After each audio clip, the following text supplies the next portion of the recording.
चारधाम यात्रा के लिए सरकार की बड़ी तैयारी।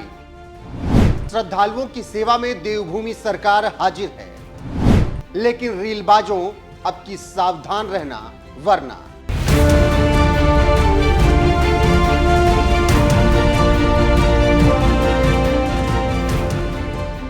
नमस्कार, स्वागत है आप सभी का एनएफ न्यूज पर। मैं हूं आपके साथ रोहित। देवभूमि उत्तराखंड में चारधाम यात्रा की शुरुआत होने वाली है। 30 अप्रैल को गंगोत्री और यमुनोत्री धामों के कपाट खुलने के साथ ही चारधाम यात्रा की शुरुआत हो जाएगी। ऐसे में पिछले साल की चारधाम यात्रा की समीक्षा करने के साथ इस साल शुरू होने जा रही यात्रा व्यवस्थाओं को और ज्यादा बेहतर किया गया है। सीएम धामी के मार्गदर्शन में सरकार सुविधाओं को बढ़ा रही है ताकि भक्तों को परेशानी ना हो।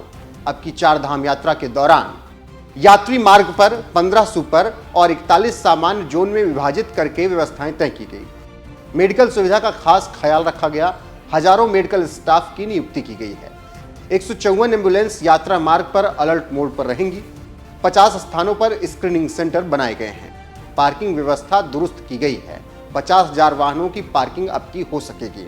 वहीं इसके अलावा अब की रीलबाजों पर लगाम कस दी गई है। पिछले साल रील बनाने वालों के चलते काफी अव्यवस्था हुई थी, इसीलिए इस बार कैमरा ऑन करने की भी परमिशन नहीं होगी। वहीं पैसे देकर वीआईपी दर्शन करने की व्यवस्था धामों पर बंद रहेगी। और ये बातें बद्रीनाथ धाम के पंडा पंचायत ने तय कर दी। यानी रीलबाजों के लिए अब की मुसीबत बढ़ेगी अगर वो वहां पर भक्ति के बजाय रीलबाजी करने गए तो। ऐसे में मुख्यमंत्री पुष्कर सिंह धामी लगातार सुरक्षा सुविधा व्यवस्थाओं का जायजा ले रहे हैं।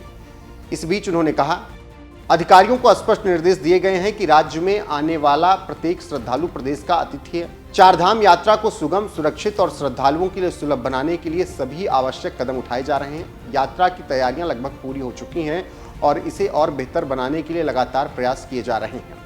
चारधाम यात्रा को लेकर सीएम धामी खुद मोर्चा संभाले हुए हैं और समीक्षा बैठक कर निर्देश जारी कर रहे हैं।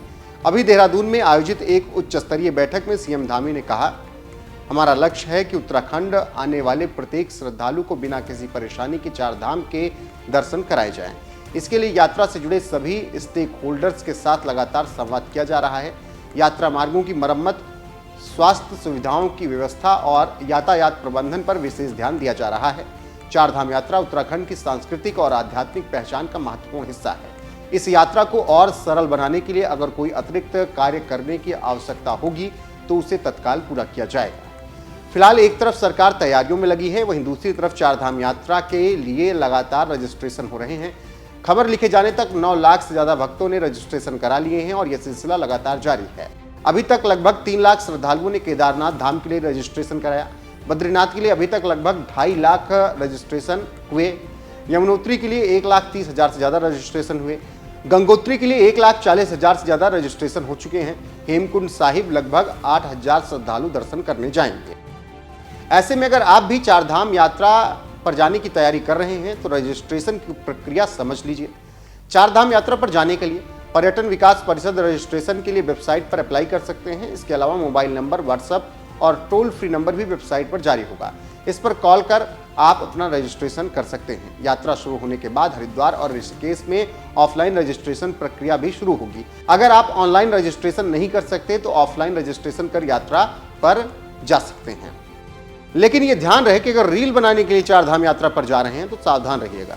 अब की रीलबाजों के लिए व्यवस्था की गई है और व्यवस्था यही है कि अपना मोबाइल कैमरा बैग या जेब में रखें। अगर निकाल कर रील बनाई और हुड़दंग किया तो फिर इलाज भी होगा, और रील बनाकर परेशानी खड़ी की तो फिर प्रशासन अपने हिसाब से समझाएगा। बाकी व्यूज या वायरल होने का चक्कर छोड़कर भक्ति करने जाने वालों को कोई परेशानी नहीं होगी। उनका पूरी तरीके से स्वागत किया जाएगा, क्योंकि धामी सरकार आपकी सुविधा में तत्पर है।